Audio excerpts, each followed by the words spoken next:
on this one, which is a lighter coat of gesso, but I've actually taped some areas off in here so that later on, as I'm layering it up, I can actually peel this tape back and it'll be clear underneath, and I can do journaling, write really notes. Sometimes I'll leave the tape on depending on what I'm doing.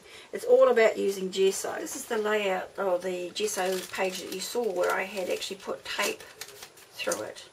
And when I pulled the tape off, I decided to go a different way, and I was going to stamp journaling words in there, but then I decided I was going to use alcohol inks on this particular one as my base. But I actually sprayed it with dilutions first in some different colours, funky fuchsia, vibrant turquoise, a little bit of London blue, and a little bit of After Midnight.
Okay, here we go with this one. This is a LeBlanc stamp. I've stamped her onto specialty stamping paper. You can use either the LeBlanc specialty stamping paper or the Ranger stamping paper. They're identical. And I've used black archival to stamp her. And then I've done other videos on colouring these. This has been just coloured with Distress inks and a little bit of Perfect Pearls in here to give nice reflection in the tail. And I've cut her out to get ready to put on in here. Now you can see I've done the layers here. The background layer, I'm using one of Diane Early's stencils, and then I've used Crafters Workshop Coral to put another layer on over the top of that in a couple of places. I will probably colour this up a little with alcohol inks to get some nice shadings going through. Then I'm going to cut some of Tim Holtz' new Big's dye. What is it called? Garden Greens. And also some of the other one, the Spring Greenery, because these are different sizes. And I'll bring those over in different colours and layers. So I've got a third layer going onto the work. And I have these little eyelets in the shop. These are little brads, sorry, and they have sand dollars and starfish and things. They actually have one that's fish. It's actually trout, I think, or salmon. But I'm going to colour those so that they look different colours to put in the background here, just because I can't be bothered painting them this time around. And what I'll do is actually brad them onto here, and then I'll either do a layout here using metal, 10 Second Studio metal, or the other thing you can do is once you braid them through, you just put a little double-sided tape over them and then glue this whole page together.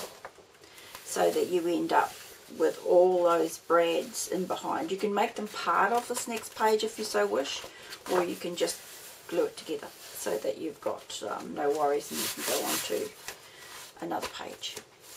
So I'll be filming what I'm doing, but that's the basics of it.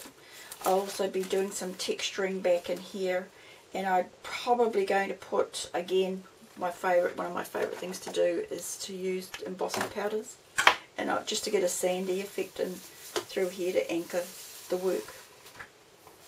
And I'll choose sentiment stamp up there, not sure yet, we'll see how we go.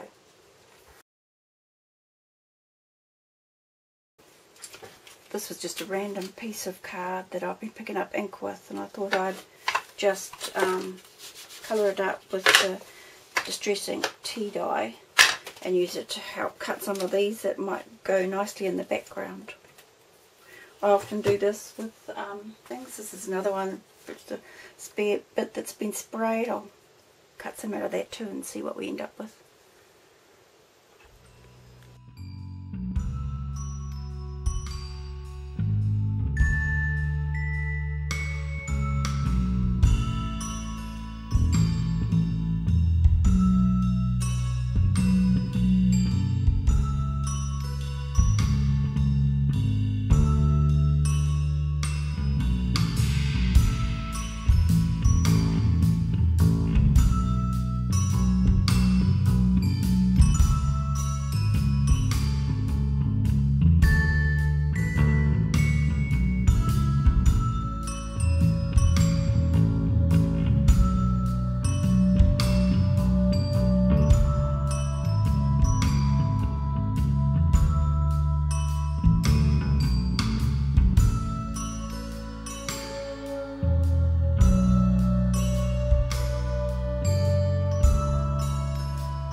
Place my mermaid. I put a few these sand dollars around, put little fish here and there, and put a whole lot of fish here through the middle to bring the two pages together. Always just be careful that you can close your page. Like I said before, I can either incorporate this into this page, cover it with something really quite sturdy, the backs of these brads, or just glue this together. Now I want to get a bit of texture in there as well as some reflect, and what I'm going to use for that is a product called Crystal Gel, and it's got these tiny little bits of mica, hologram mica in it, and we'll get some flow going across the page.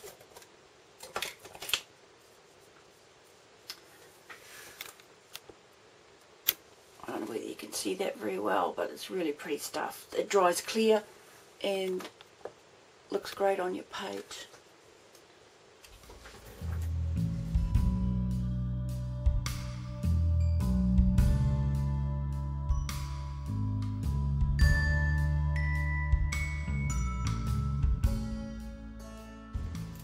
I didn't want to do the bit that was under these very much, just so that the fish will stand out a little bit more.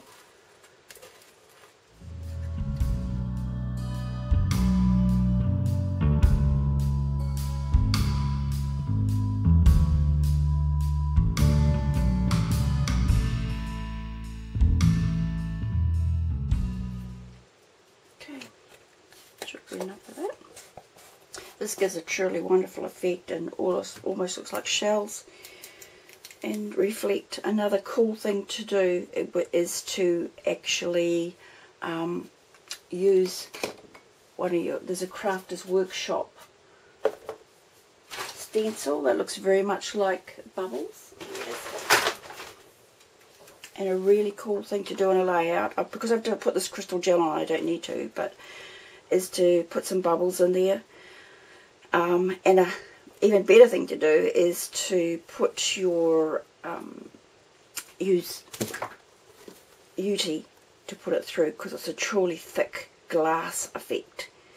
Later on, after this dries, I might put a few bubbles up there using this glass effect and see what happens, but at the moment I'll leave that to dry. There'll be pictures at the end, and thank you very much for watching.